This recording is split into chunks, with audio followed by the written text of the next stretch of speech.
कहानी है रामपुर गांव की, जहां के मर्द महिलाओं को हमेशा नीचा दिखाने की कोशिश में रहते। अरे अभी तक खाना नहीं आया, क्या मुझे एक और शादी करने की जरूरत है?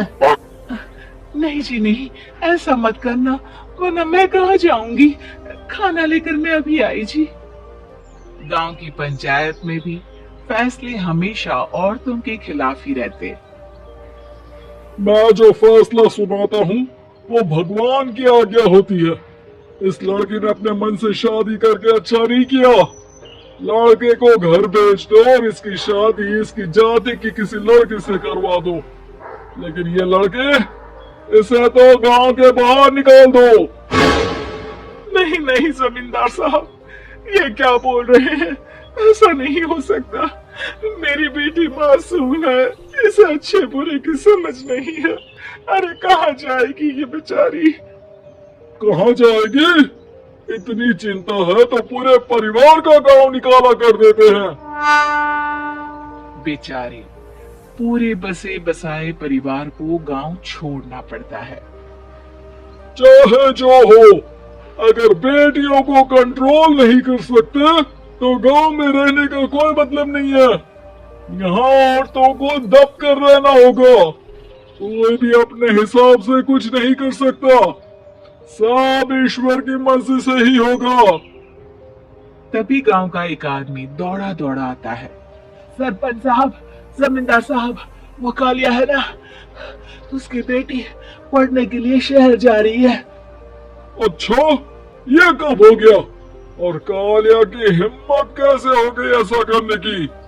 लेकर आओ उसे और उसकी बेटी को।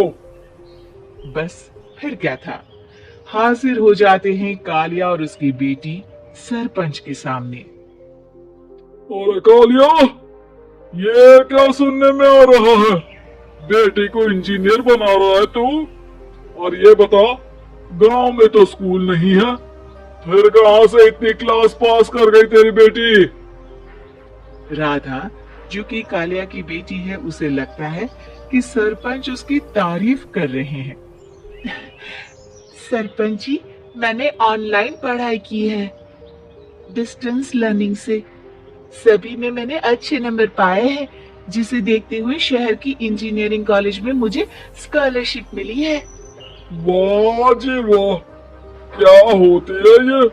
पहले तो ये बताओ, फिर आगे की बात करते हैं। पूरा गांव राधा की बात सुन रहा था और राधा बोलती जा रही थी। तो ऐसे मैं फ्री में एक अच्छी शिक्षा लेकर गांव में जो कुछ परेशानियां हैं, जैसे बिजली, पानी और इंटरनेट जैसी समस्याओं के लिए काम करूंगी। मैं गांव को शहर से जोड़ने के लिए पुल का निर्माण करवाने का प्रस्ताव रखूंगी। मुझे पूरी उम्मीद है कि जल्द ही हमारा गांव भी तरक्की की राह पर चल पड़ेगा। राधा की बात सुनकर सारे गांव वाले ताली बजाने लगते हैं। सरपंच को समझ नहीं आता कि वो क्या करे। चुप रह नादान लड़की, गांव के खिलाफ जाने के लिए तुझे गांव से बेदखल कर दिया जाएगा, वो भी पूरे परिवार के साथ। और हाँ, अगर ठीक से गांव में रहना चाहती है तो ये पढ़ाई लिखाई छोड़ दे। हम तेरे लिए गांव का कोई होनहार लड़का देखेंगे। तभी गांव का एक आदमी बोल पड़ता है। अरे नहीं नहीं सरपंच जी, राधा बिटिया जो बता रही है, अगर वैसा हो जाए तो हम लोगों को पैसा कमाने के लिए बाहर नहीं जाना पड़ेगा। हाँ जी, और ना ही कोसों दूर पाने के लिए भटकना पड़ेगा। हमारे बच्चे भी अच्छी पढ़ाई कर सकेंगे और आगे बढ़ेंगे, ना कि हमारी तरह खेती करते बैठेंगे। क्यों गांव वालों, राधा बिटिया का साथ देना चाहिए ना। सरपंच देखता है कि गांव राधा के साथ है तो वो चुप हो जाता है। वो घर आकर अपने सलाहकार से बात करता है, जो बहुत ही चालाक किस्म का इंसान होता है। अरे सरपंच साहब, आपको बहुत ही होशियारी से काम लेना पड़ेगा। एक बार गांव तरक्की कर गया, यहाँ के बालक पढ़ लिए तो कोई ना पूछेगा आपको। और फिर ये जो बेटा और बेटी है ना आपके, इनको भी आम लोगों की तरह ही जीवन जीना होगा। हाँ, लेकिन करे तो क्या करे? वो ना आप मुझ पर छोड़ दीजिए, बस मैं जैसा बोलूं करते जाइए। अगले रोज सुबह जब गांव वाले सोकर उठते हैं तो राधा के घर के बाहर और साथ ही वो लोग जिन्होंने राधा का सपोर्ट किया था उनके घर के आगे लाल रंग से कल आऊंगी लिखा होता है। कल आऊंगी? यह क्या होता है? अरे ये तो खून से लिखा है, लगता है कोई भूत प्रेत या चुड़ैल का साया है। चलो सरपंच जी के पास चलते हैं। सभी सरपंच के पास जाकर उसे सारी बात बताते हैं। ओहो, ये तो बड़ी मुश्किल की बात है। चलो, मैं एक बाबा को जानता हूँ, उन्हें बुला लेता हूँ।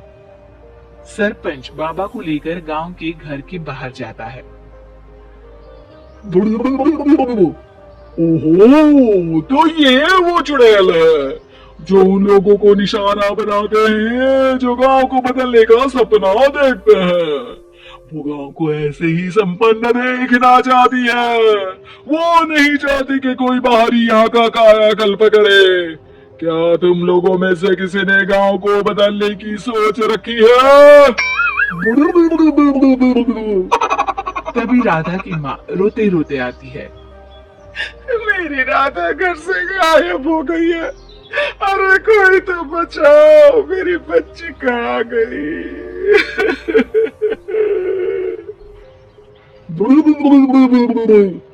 ले गई वो चुड़ैल, तेरी बच्ची को ले गई। अब वो उसे श्रापित करके छोड़ेगी, उस पर चुड़ैल का साया हो जाएगा। तभी बुरी सी हालत में राधा भी वहां आ जाती है। उसके बाल चुड़ैल की तरह फैले होते हैं और कपड़ों में खून लगा होता है। सभी राधा को देखकर डर जाते हैं। माँ, पता नहीं मुझे कौन उठा कर ले गया था। अरे दूर दूर हो जा चुड़ैल, अब हम लोग इस गांव में नहीं रुकेंगे। अरे कैसे बातें कर रहे हैं आप? कल तो आप मेरे भरोसे गांव का हुलिया बदलने, अपने बच्चों को पढ़ाने और तरक्की उन्नति की बात कर रहे थे, तो आज क्या हो गया आपको? ये फिर तुम लोगों को बहकाएगी। ये चुड़ैल गांव में आ चुकी है। ऐसे ही ये तुम्हारे घर के बच्चों को भी ले जाएगी। गांव वाले राधा को गांव से बाहर निकाल देते हैं। उसके माँ बाप रोते रहते हैं लेकिन गांव वाले नहीं मानते। मैं भी अपनी बहन के साथ गांव के बाहर रहूंगा, लेकिन वो पढ़ाई नहीं छोड़ेगी। वहीं सरपंच के घर पर सलाहकार कहता है। देखा, सांप भी मर गया और लाठी भी नहीं टूटी। लेकिन अगले ही दिन सरपंच के घर के बाहर भी वही शब्द लिखे होते हैं और फिर सरपंच की बीवी कहती है, हमारी बेटी को किसी ने अगवा कर लिया है। तभी राधा का भाई वहां आ जाता है। अरे गांव वालों, मैंने सरपंच जी की बेटी को देखा था। वो चुड़ैल उसे उठाकर ले जा रही थी। अरे क्या मजाक कर रहे हो? नहीं नहीं सरपंच जी, आप नहीं जानते। वो चुड़ैल अब आपकी बेटी में आ जाएगी, जैसे राधा के अंदर आ गई थी। तभी सरपंच की बेटी वैसी ही हालत में वहां आती है जैसे राधा आई थी। पापा, पता नहीं कैसे मैं गायब हो गई थी। चुड़ैल, इसके अंदर भी चुड़ैल का साया है, मारो इसे। अरे नहीं नहीं, इसे भी राधा के पास गांव के बाहर ही भेज दो। अरे चुप रहो, मेरी बेटी कहीं नहीं जाएगी और चुड़ैल बुड़ैल कुछ नहीं होता है। अरे कैसे बात कर रहे हो सरपंच जी? आप तो बोल रहे थे कि आपका फैसला भगवान का ज्ञान होता है, तो अपने पर बात आई तो अब आप ऐसे बोल रहे हैं। अरे ना ना ना, आपको अपनी बेटी को त्यागना ही होगा। अरे बुलाओ बाबा को। राधा का भाई बाबा को ले आता है, जिसे अब गांव वालों के डर के कारण सच बोलना पड़ता है। मैं कोई बाबा नहीं हूँ, मैं तो मोची था।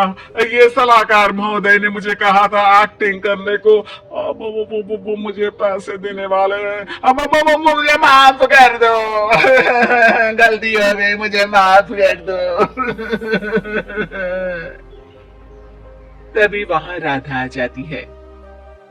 देखा सरपंच जी, जब गांव के बच्चे साक्षर होंगे तो आप जैसे लोगों की चालाकी नहीं चलेगी।